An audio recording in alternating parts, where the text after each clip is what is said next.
Party کا ہر کارکن اس کو اون کرے گا. اسی لیے ہم کسی بھی گروپنگ کا حصہ بنے بغیر خان کے ہر فیصلے کو سرخم تسلیم کرتے ہیں اور سردار تنویر صاحب کو ہر طرح سے اون کرتے ہیں, اور انشاءاللہ ہم جہاں پہ بھی ان کو آگے لے جانے کے لیے یا ان کا ساتھ دینے کے لیے ہم جو کردار ادا کر سکے وہ ہم کردار ادا کریں. تو یہ بتائیں کہ پاکستان پیپلز پارٹی سے, مسلم کانفرنس سے, اور خاص کر جو حکمران جماعت ہے مسلم لیگ نواز, کہ جس میں ابھی تک کوئی ہمیں کوئی واضح کو دراڑ پڑتی ہوئی نظر نہیں آ رہی, تو کیا لگ رہا ہے کہ وہاں سے بھی لوگ آئیں گے, الیکٹیبلز پی ٹی آئی کا حصہ بنیں گے؟ سر بالکل دراڑیں موجود ہیں.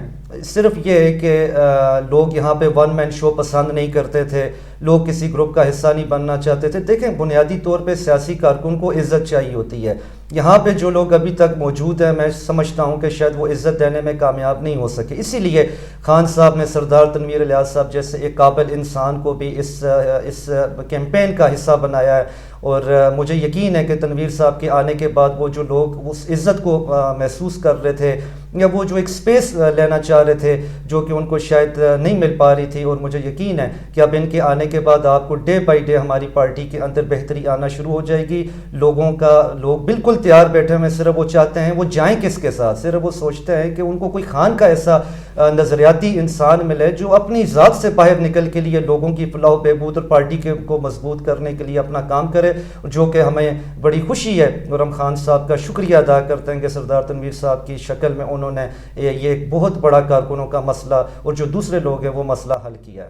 تو یہ بتائیں, اب باتیں آپ کا جو حلقہ انتخاب ہے مظفر آباد سٹی کا, مظفر آباد سٹی کو اگر ہم دیکھیں تو وہاں سے بیرسٹر جو افتخار گیلانی ہیں گزشتہ 2 انتخابات وہ بھاری مارجن سے جیتے بھی ہیں, وزیر بھی رہے, پوری کیپٹل بھی ہے, وسائل بھی تھے, اور ابھی تک بھی وہ ہمیں وہاں پہ سے مضبوط نظر آ رہے ہیں. جبکہ ہم دیکھتے ہیں پاکستان تحریک انصاف کی طرف تو خواجہ فاروق جیسے ایک مضبوط مجے ہوئے سینئر جو سیاسی کارکن ہیں وہ بھی نظر آتے ہیں.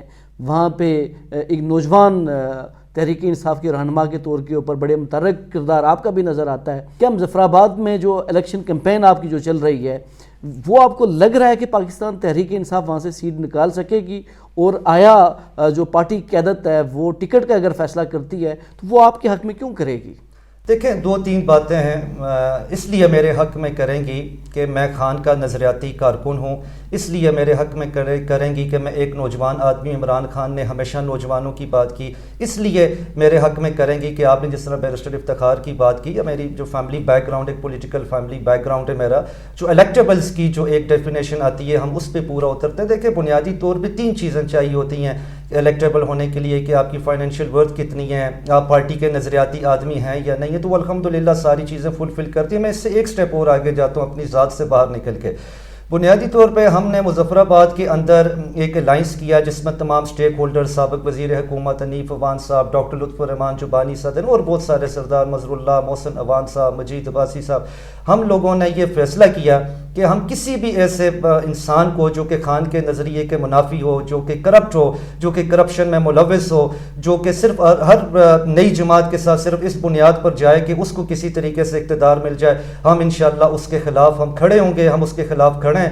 باقی پارٹی جا کے وہاں پہ دیکھے, ہمیں بھی دیکھے, باقیوں کو بھی دیکھے اگر ہم اس قابل ہیں, اور پارٹی ہمیں موقع دے. اور مجھے یقین ہے کہ ہم عمران خان کی لیڈرشپ پہ ہمیں یقین ہے کہ وہ ضرور میرٹ پر فیصلہ کریں. کیا بیرسٹر افتخار گیلانی مظفر آباد شہر کے جو مسائل ہیں وہ حل کرنے میں ناکام رہے؟ ایبسلیوٹلی ناکام ہے. صرف بیرسٹر افتخار گیلانی نہیں بلکہ جو پرائم منسٹر فاروق حیدر صاحب ہیں, انہوں نے مظفر آباد کے وزیر اعظم ہونے کا نعرہ لگا کے وزیر اعظمی تک یہ پہنچے, اور انہوں نے 7 کی 7 سیٹیں مظفر آباد سے لی جو کہ وہ خود ایکسپیکٹ نہیں کر رہے تھے. آپ مجھے ایک پروجیکٹ بتا دیں, یہ این ٹی ایس کا ڈرامہ یہ ایکسپوز ہو گیا, آپ نے پیپر آؤٹ ہوتے ہوئے این ٹی ایس کے دیکھے, کوئی اور ڈیولپمنٹ کا پروجیکٹ آپ مجھے بتا دیں وہاں پہ جو چل رہا ہو, وہاں پہ سکیم خوری انتہا پر ہے, کرپشن, اقربا پروری, برادری ازم انتہا پر ہے. میں تو سمجھتا ہوں کہ مظفر آباد کے لوگوں کو ریگریٹ ہے کہ اس سے بہتر تھا کہ اگر کسی اور ڈسٹرکٹ کا پرائم منسٹر آتا تو ہمارے کام بھی ہوتے, ہماری ڈیولپمنٹ بھی ہوتی. میں آپ کو یقین دلاتا ہوں کہ لوگ ابھی تو برداشت کر رہے ہیں, لیکن اس چیز کا جواب آپ کو لوگ اپنے ووٹ سے انشاءاللہ آمدہ الیکشن میں دیں گے کہ یہ لوگ کہاں پہ سٹینڈ کرتے ہیں, ان کی کیا پرفارمنس ہے. ناظرین, یہ تھے ہمارے ساتھ وارث گیلانی, نوجوان سیاسی رہنمائیں, پاکستان تحریک انصاف سے ان کا تعلق ہے.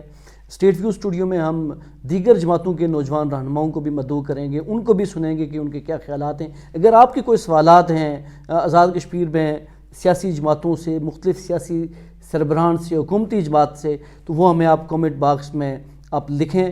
ہم کوشش کریں گے کہ جو آپ کے سوالات ہیں ان کے جوابات بھی ہم سیاسی لوگوں سے لے سکیں.